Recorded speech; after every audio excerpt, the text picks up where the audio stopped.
Egyptian state media said President Mubarak held a ministerial meeting on Saturday at the presidential headquarters in Cairo.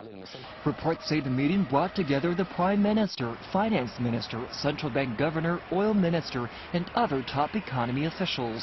Analysts say the ongoing protests since January the 25th have cost the country an estimated $3.1 billion with an average daily cost of $310 million. The talks came as thousands of protesters continued to demand Mubarak's resignation as they rallied in the Tahrir Square in downtown Cairo on Saturday. But many people who had been demonstrating have returned home to prepare for the working day on Sunday, and officials say operation in some factories has resumed. A day earlier, tens of thousands of people carpeted Cairo's central Tahrir Square in a protest regarded as a possible pivotal point. Friday has been named by some opposition groups as the day of departure, as they insist the president resigned by this very day.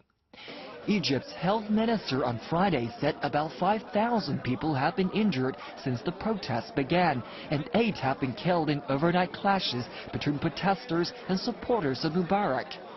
In an effort to resume economic order and ease burdens of the citizens, Egypt's finance minister said on Friday that the government will allocate $854 million to compensate people suffering property damage due to the ongoing protests. Tax collectors will immediately start to receive requests by owners of small enterprises, stores, and cars which were damaged in the riots. Tourism, a crucial source of Egypt's revenue, was hit hard by the protests. Egypt's official news agency said more than 160,000 foreigners have left the country since the start of the mass protests. The United States, a close ally of Egypt, has called for an orderly transition of power to begin now in the unrest-hit Middle East country. The White House on Friday warned that without such measures, there would be no peaceful resolution. The 82-year-old President Mubarak has said that he wanted to leave office, but he feared his resignation would bring chaos to Egypt.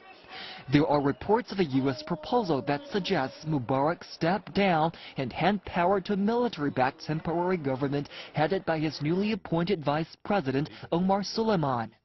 The government will prepare for free and fair elections later this year. That would connect in some ways with the demands of the protesters, but one significant difference was the timetable. Meanwhile, leaders attending the Munich Security Conference on Saturday also called for an orderly transition in Egypt. German Chancellor Angela Merkel told the conference that Egypt needs an orderly and peaceful change, a stance echoed by British Prime Minister David Cameron. For her part, U.S. Secretary of State Hillary Clinton said change is a strategic necessity in the Middle East, while urging Middle East leaders to embrace democratic reforms in response to growing unrest in the region.